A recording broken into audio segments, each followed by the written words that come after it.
வெளியே அடுப்பு கூட்டி ஹெர்பல் ஹேர் ஆயில் தயாரித்து பார்க்கலாம். இன்னொரு பக்கத்துக்கு கல் பத்தலை. நேராக இருக்குது. பயங்கரமாக காற்றடிக்குது. அநேகமாக வச்சு பார்ப்போம். அப்படி இல்லைனா திருப்பி உள்ளே கொண்டு போய் கூட வச்சுக்கலாம்.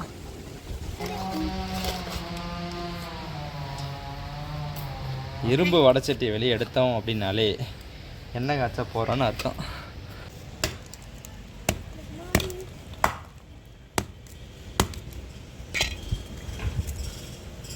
ஈரமாக தான் இருக்குது, ஆனால் இது ஐக்கம்.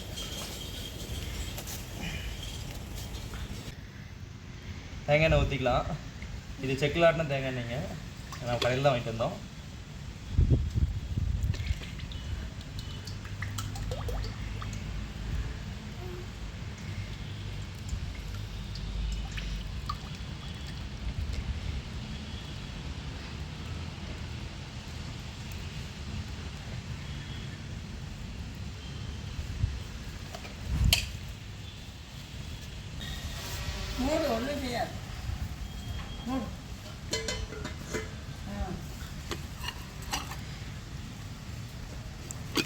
வெளியில் கொஞ்சம் காற்றடிக்கிறதுனால நம்ம வந்து மூடி வச்சுருக்கோங்க.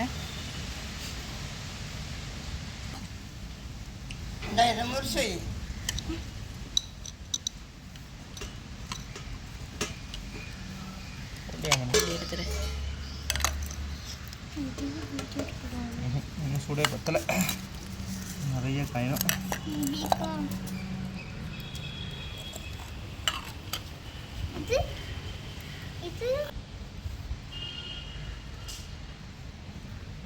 கறிக்கு பூனை இலை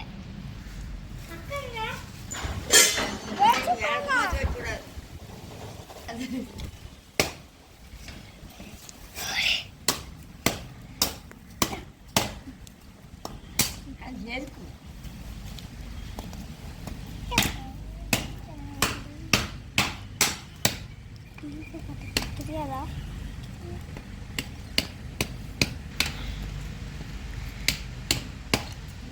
இங்கே காட்டினா தான் தெரியும்.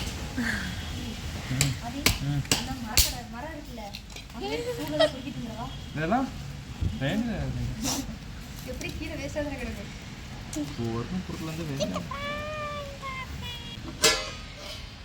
இன்னும் கொதிக்கலை, இன்னும் கொஞ்சம் நேரம் ஆகும். இப்போதான் சூடாக ஆரம்பிச்சிருக்கு, இன்னும் கொஞ்சம் நேரம் ஆகட்டும். இது டஸ்ட்டு படாமல் இருக்கிறதுக்காக மூடி வச்சுருக்கோங்க.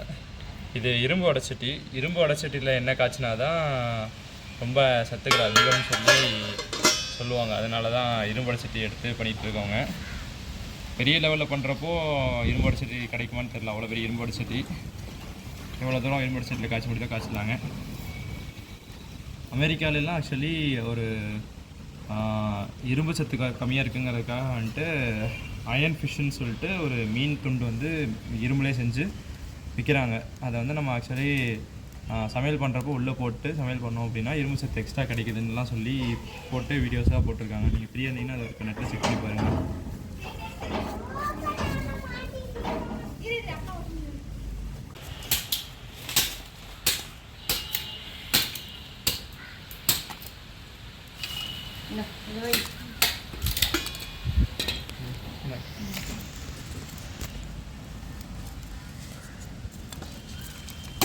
எண்ணெய் காஞ்சிருச்சுன்னு நினைக்கிறேனுங்க. நல்லாவே இதாகுது, எண்ணெய் வாசம் இதாகுது. ஓகே, நீ அடுத்து ஒன்றா இன்க்ரீடியன்ட் ஆட் பண்ணணும். ஐயோ சுடுதுங்க.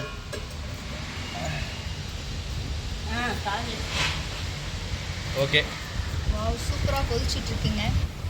பிரணவி போய் இன்க்ரீடியன்ட் எடுத்துகிட்டு வாங்க. நீயும் அக்கா எடுத்துகிட்டு வாங்க.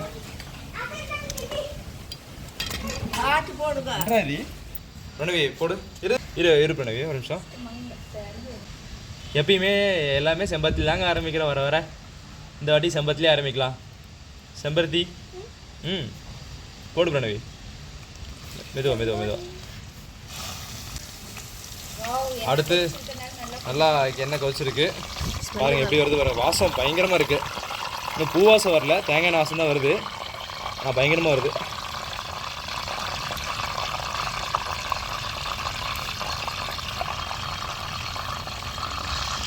செம்பருத்தி நார்மலாகவே ஹேருக்கு ரொம்ப ஹெல்திங்க, அதனால தான் செம்பருத்தி ஆட் பண்ணுறோம்.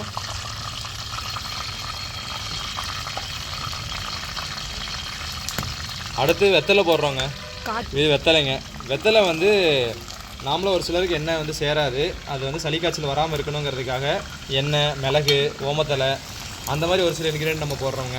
அதெல்லாம் வந்து இதாகக்கூடாதுங்கிறதுக்காக போடுறதானுங்களே ஒழிய ரொம்ப ஹேருக்குன்னு எக்ஸாக்டாக பெனிஃபிட்ஸ் அவ்வளோவா இல்லைங்க, அளவாக தாங்க இருக்கும். ஆமாம், அப்படி எனக்கு தெரியுது. இங்கே கூட இது அது நீ போட வேண்டாம், நான் உனக்கு வேறு ஏதாவது இருக்கிறேன். ஏன்னா ரொம்ப இதாக இருக்குது. இது இது இது ஓமத்தலைங்க. இதான் அந்த ஓம வாட்டர் அதெல்லாம் தயாரிக்க பயன்படுறது. இதான் ஓமவல்லி. இதான் ஓமவல்லிங்க. இதை வந்து நம்ம வந்து சளி பிடிக்காமல் இருக்கிறதுக்கு, அதாவது எண்ணெயை நைட்டு தேய்ச்சி வச்சாலும் சளி பிடிக்காமல் இருக்கிறதுக்காகவும் இதையும் ஆட் பண்ணுறாங்க. அடுத்து நெல்லிக்காய். நார்மலாகவே நெல்லிக்காயில் வந்து ஹேருக்குன்னு சொல்லி ரொம்ப பெனிஃபிட் அதிகங்க. நெல்லிக்காய் ஆட் பண்ணுறோம்.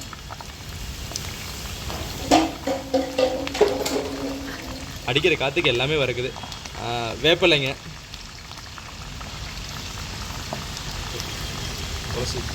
துளசி.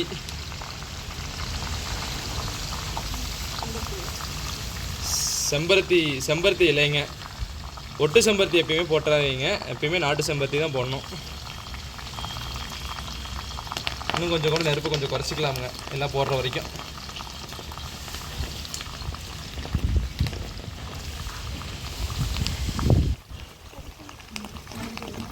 உண்மையிலே தெரிஞ்சு பண்ணுறியா? சரி. கருஞ்சீரகம் நார்மலாக முடியை கருப்பாக்கிறதுக்கு பயன்படுதுன்னு சொல்கிறாங்க. கருஞ்சீரகம். வெந்தயம். இது குளிர்ச்சிக்கு நிறையா பெனிஃபிட் இருக்குங்க. இதெல்லாம் என்னென்ன பெனிஃபிட்னு பொறுமையாக சொல்கிறாங்க. ஆழம் விழுதுங்க. இதெல்லாம் நான் சின்ன வயசில் தொங்கி விளையாண்டதோட சரி, இப்போ தான் பார்க்குறேன்.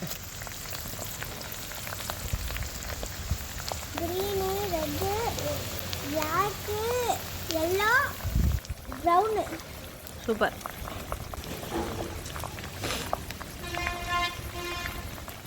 கருவேப்பிலை. இது பச்சை கருவேப்பிலை இல்லைங்க, அதனால் காஞ்சது போடுறோம். காஞ்சது பச்சது எப்படி வேணாலும் நம்ம போட்டுக்கலாமுங்க. மோஸ்ட்டாக வந்து காஞ்சதாக போட்டால் இன்னும் கொஞ்சம் செல்ஃப் லைஃப் அதிகமாக இருக்குங்க.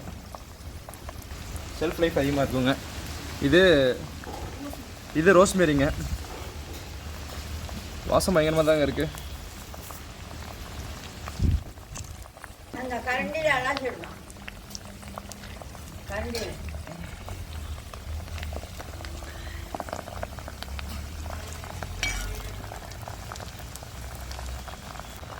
இது கேலண்டுலா சாமந்திங்க. சாமந்தி பூ. இது வந்து காய வச்சது போடுறோம். இது செண்பக பூவு காய வச்சதுங்க.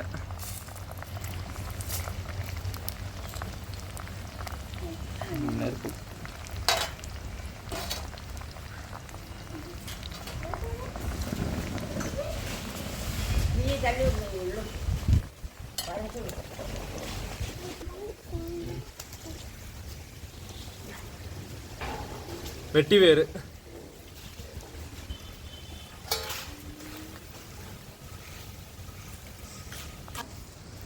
இன்னும் ஒரு சில இன்கிரியன்ட் போடாமல் இருக்குங்க, அதிலெல்லாம் போட்டு முடிச்சிடலாம். இது மிளகு. கரிசலாங்கண்ணி பொடிங்க. கரிசலாங்கண்ணி தலையை வந்து நம்ம அரைச்சி வச்சுருந்தோம், அதனால் அதாவே போட்டுக்கலாம். ஏன்னா இது இல்லை. காய வச்சு அடுப்பு மேலே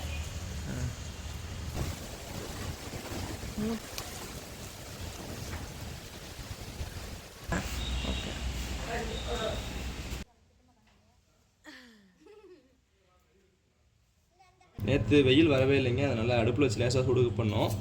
இன்றைக்கி வந்து வெயில் வந்தங்காட்டி நல்லா வெயிலே வச்சுருக்கோங்க. நேராக எடுத்து வெயில் வச்சாச்சு.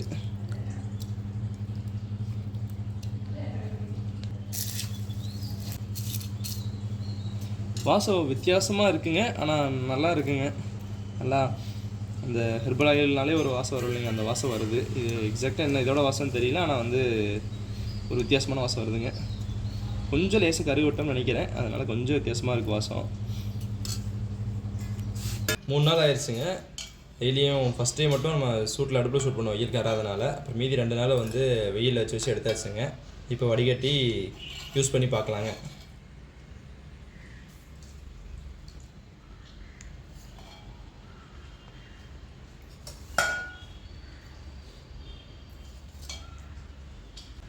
ஆனால் மூலிகையில் எண்ணெய் கொஞ்சம் கம்மியாக இருக்குதுங்க.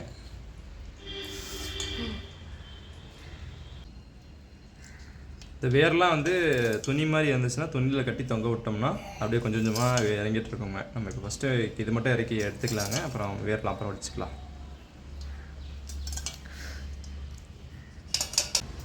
வடிகட்டை எடுத்து முடிஞ்ச அளவுக்கு எடுத்துக்கலாங்க. அப்புறம் மீதியெல்லாம் கூட நம்ம துணி வச்சு வடிகட்டிக்கலாங்க. துணி வச்சு வடிகட்டினா சுத்தமாக இது வராதுங்க. அந்த கசடுங்கிறது லேசாக கூட இருக்காது. இந்த வடிகட்டிலாம் இருக்குங்க. இது சும்மா நம்ம பண்ணி பார்க்குறோம். அப்புறம் தனியாக துணியில் போய் வச்சுக்கலாங்க.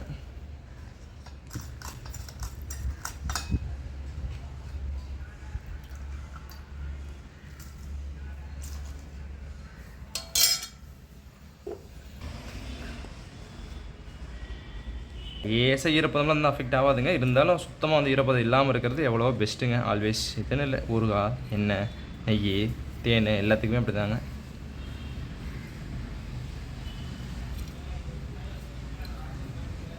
வெயில் வச்சுருந்தோம்.